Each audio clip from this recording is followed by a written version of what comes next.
everybody. Welcome back to What You Did Not Know. I'm your host, Marcus Bethay, owner of C3 Wellness, here with our lead acupuncturist, Dr. Orman. Hi, everybody. Hey, wanted to take a moment to give a shout out to Black History Month. I know our last week's episode talked about the conditions of the heart and heart disease. And one thing we're touching on is the three killers of the African American community. So we know that heart disease is one of them. Today, we're going to touch on cancer. And then join us next week as we touch on diabetes, as these are the top three killers of this community. With that being said, we're going to transition to Dr. Orman to hit on cancer. So, one of the things, and I don't even know how to say this right, 96% of all diseases are other than genetic. In other words, less than 4% are genetic based. And I find that, I'm not going to say good news, but the fact that we can make an impact in at least 96% of our health and avoiding disease and things along those lines. I find that extremely, if the numbers were reversed, we're kind of at the mercy of our chemistry, but they're not. So that's a really good thing. So for people who may be feeling discouraged when they have an awful diagnosis, know that 96% of all diseases are generally behavioral or nutritionally based. In other words, they're under our control to a huge degree. And as you mentioned, a couple of them already. Today we're talking about cancer. From a natural medicine standpoint, there are probably, I never counted, but maybe about 4 or so different approaches or different theories on them. One of them is lymphatic congestion. We've talked about this a couple of times. The lymphatic system is the dustbin of the immune system, where the body gets rid of proteins and dead viruses and things along those lines. When it gets congested, we get anything from the annoying things, colds and flus and allergies, to the other end of the spectrum, diseases we don't like to say out loud, so to speak. And there are a number of things that can be done. The star of the show, of course, is exercise. Correct. People say, it's exercise is good for you, and people kind of roll their eyes because you hear something long enough, it doesn't have maybe the impact that it initially did.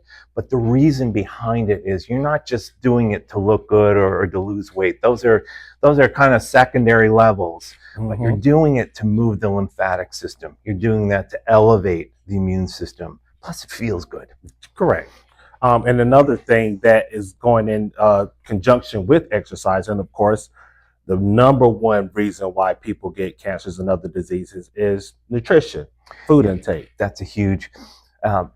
With the various types of massages that we do here, it can really hit the lymphatic system. If I could just finish on it. Yeah, go hit ahead. The lymphatic system quite nicely, and that's another way of moving it, and it's a way that probably feels a lot better than trying to do bench presses or something. I agree. So there's huge benefit. I think, massage, sometimes people think vacation, yet there's a gigantic medicinal value to them as well. Correct. Nutrition is certainly another one. Either mostly it's lack of, and I always kind of joke, but I'm not joking, where unless you're a Tibetan monk living in Tibet growing your own food, it's virtually impossible to get the precise nutrition that the body needs. In particular, minerals and trace minerals.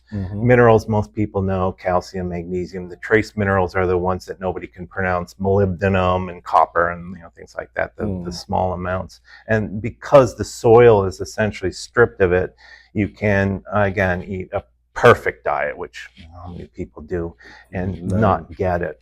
So supporting it via nutritional supplements are very, very helpful. There are also supplements that help to absorb other supplements. And you get that compound effect, the 1 + 1 = 4 type of idea. There are also acupuncture points. I'm going to toss one of them out. So if you point to the umbilicus and you point to what's called the xiphoid, which is where the ribs come up, you have a little piece of cartilage hanging down. The solar plexus, I guess, and the belly button. Right in between, there's a particular point there called REN, REN 12, and that aids in the absorption of all types of food as well. Nice. There is also another theory where oxygenation, when Correct. the body does not, when you don't know how to breathe properly. And that sounds weird. Of It course, does. everybody knows how to breathe. Nah, you'd be surprised. A lot of people really don't know how to breathe properly. Yeah. So, And there's a tendency to use, even overuse, the upper portion of the lungs without engaging the entirety of the lungs. And sometimes you say, okay, take a deep breath. It's like, no, that's not a deep breath. I don't know what that is. mm-hmm. The ancient masters used to say, breathe as if you were breathing through your heels. And so what that does is utilize the proper amount of air, but you're also engaging all of the lungs, all of the lobes of the lungs, the 3 on the one side and the 2 on the other. And of course, pathogens cannot live in an oxygenated environment. You are correct. And again, there are nutritional supplements and other types of procedures that can be very helpful in getting more oxygen in the system. There is a theory on inflammation, not only with cancer, but other horrible situations like Alzheimer's. And so how do you clear inflammation? What we do here is a huge contributor to flushing out that excess heat from the system. Definitely. Maybe we should have led this one, but toxins, our environment is, it's a challenge, It is. and the food is also an equal challenge. So maybe you can't avoid it, but how can you train your body to not absorb it? And so by keeping the liver is the star of the show in this, by keeping the liver strong, by keeping it healthy. The liver has 2 pathways. The first pathway takes a pathogen, makes it more water soluble, and then hands it over to the second phase, which gets rid of it. But in many people, phase 1 doesn't talk to phase 2 properly. And so you have this toxin that is actually more toxic when it becomes water soluble. That's floating in this. It reminds me of those paperweights where you shake up in the snow, the snow globe thing, where it looks like there's so much movement going on, but at the end of the day, it starts here and it settles here.